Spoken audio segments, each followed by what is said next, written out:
C'est samedi matin, tu es tranquille à la maison, tu traînes sur ton site e-commerce préféré. Le dernier livre de ton auteur fétiche, un bouquet pour l'anniversaire de belle-maman, et tiens, pourquoi pas cette super bouée licorne pour tes prochaines vacances en Normandie. À peine la commande passée, tu files à l'épicerie du coin pour récupérer ton déjeuner de ce midi. Une bonne bouteille, une salade, quelques tomates, tu rentres chez toi et soudain tu réalises. C'est quand même devenu si simple de faire ses courses aujourd'hui. Et oui, c'est simple. Et si c'est simple, c'est grâce à une nouvelle façon de faire transiter les marchandises jusqu'au cœur des villes, la logistique urbaine. Promis, on t'explique tout dans cette émission.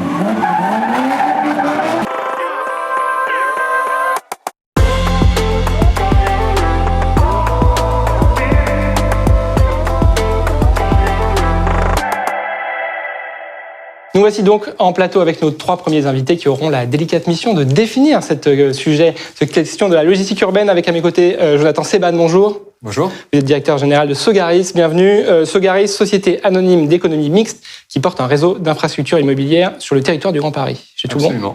À vos côtés, Christophe Ripper, bonjour. Bonjour. Vous êtes directeur général délégué à la logistique urbaine de Quartus Logistique. Quartus Logistique, vous concevez et développez des projets immobiliers logistiques. C'est bien résumé ? Territoire national. Sur tout le territoire. Et enfin, en face de vous, Adeline Hetz, bonjour. Bonjour. Vous êtes maître de conférence au CNAM et vous êtes justement spécialisée sur ces notions d'urbanisme, de transport et de logistique. Nous allons commencer avec vous, Adeline. Peut-être pour les non-initiés, est-ce que vous pouvez nous dresser, entre guillemets, la carte d'identité de la logistique urbaine ? De quoi parle-t-on ? De quoi parle-t-on ? Il faut quand même se dire que on est sur la base d'un concept qui a progressivement évolué. Disons qu'il a émergé à la fin des années 90 et à ce moment-là, on parlait d'ailleurs plutôt de transport de marchandises en ville que de logistique urbaine et on a progressivement glissé vraiment sur la question logistique. C'est un concept qui émerge aussi en même temps que la notion de ville durable, donc avec toutes les notions de compacité, de densité et d'enjeux environnementaux. Donc au début, on s'intéresse plutôt à la question de la distribution urbaine du dernier kilomètre et on va progressivement intégrer la dimension logistique, donc avec tout ce que ça comporte en termes de fonctions type stockage, cross-dock, groupage, découpage, etc. Globalement, on associe 2 dimensions dans cette logistique urbaine, une dimension transport avec tout ce que ça comporte, une dimension logistique, on vient d'en parler, et une dimension urbaine, et là on va vraiment rentrer dans la ville et les enjeux autour de la ville, l'organisation des activités en ville. Cette logistique urbaine, c'est finalement aujourd'hui un processus qui permet d'optimiser le transport et aussi les activités logistiques et qu'on peut développer comme activités productives en ville pour justement limiter l'impact de ces activités en termes de pollution, en termes de congestion. Et on est quand même sur des activités économiques, donc forcément la notion de performance, de rentabilité est très importante.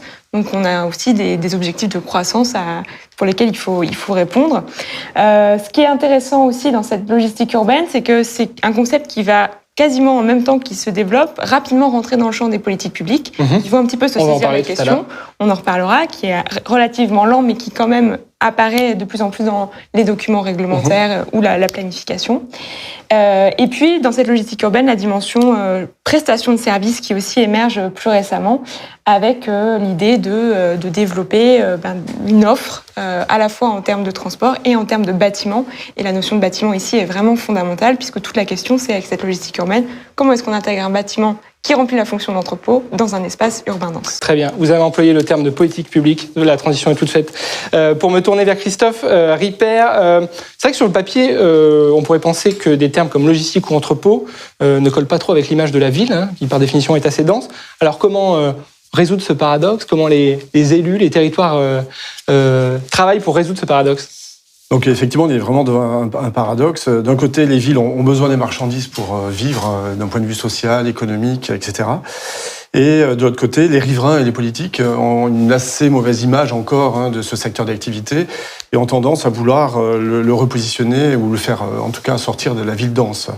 Ce paradoxe, il s'est quand même traduit par ce qu'on peut appeler un desserrement logistique aussi.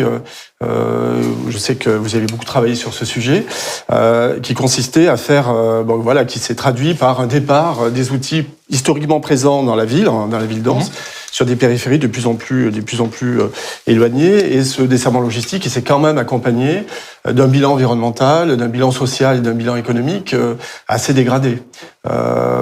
Donc, pour résoudre ce paradoxe, je pense que, comme il a été dit précédemment, on peut agir sur deux leviers. Le premier, c'est réintroduire des objets logistiques adaptés à la ville d'aujourd'hui. Et le deuxième levier, c'est associé à ces outils logistiques, c'est mettre en place des organisations logistiques qui soient durables.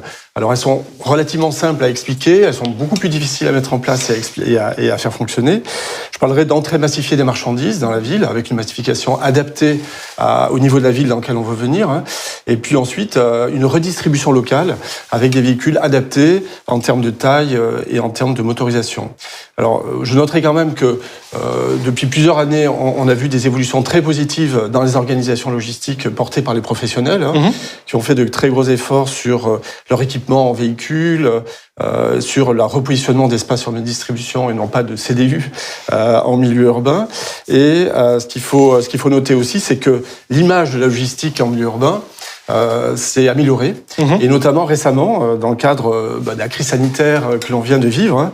Oui, c'est les métiers qui ont été mis en valeur. Voilà, c'est les métiers qui ont été mis en valeur, le métier de conducteur-livreur, mais tous les métiers de la chaîne logistique, avec l'approvisionnement des magasins alimentaires, des pharmacies, des hôpitaux, et la livraison des colis auprès des destinataires e-commerçants qui vivaient en milieu urbain.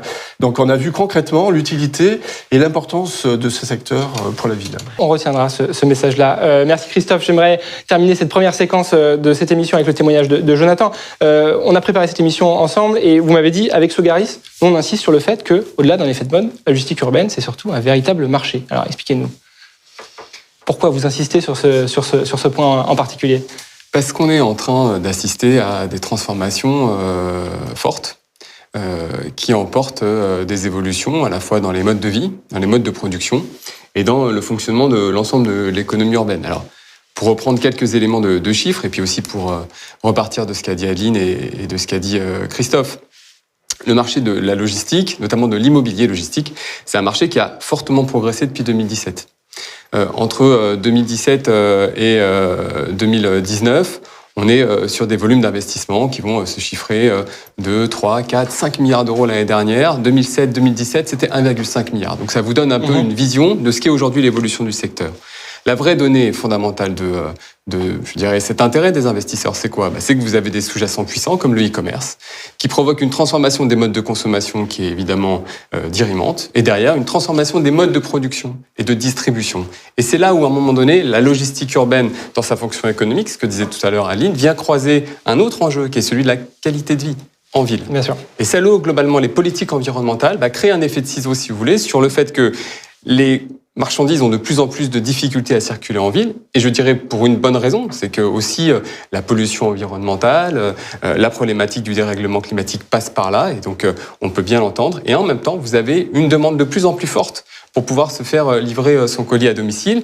La crise sanitaire, par ailleurs, l'a démontré. On voit que le e-commerce s'est montré très efficace. Il n'y a qu'à regarder ce qui a été la capitalisation boursière d'un géant du e-commerce américain durant la séquence. Donc on comprend aussi... Dans un contexte compliqué, en plus, en bourse, donc d'autant plus révélateur. Si vous voulez, l'effet au fond, qu'est cette question du e-commerce sur le fonctionnement de nos économies modernes.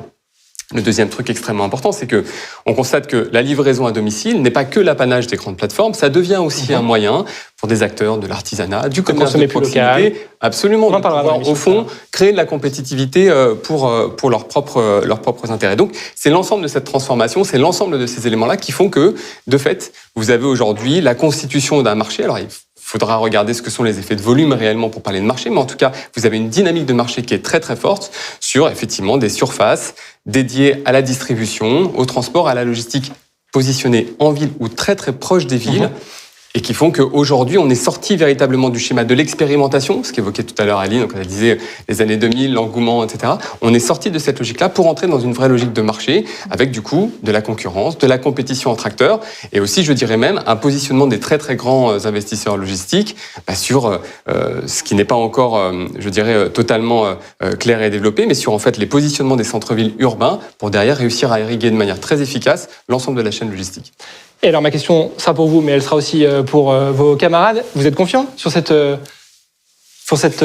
urgence, sur cette prise en compte de cette urgence ? Oui, résolument optimiste pour au moins une bonne raison, c'est que la logistique aujourd'hui, elle change, je dirais, d'approche. C'est plus simplement un moyen économique.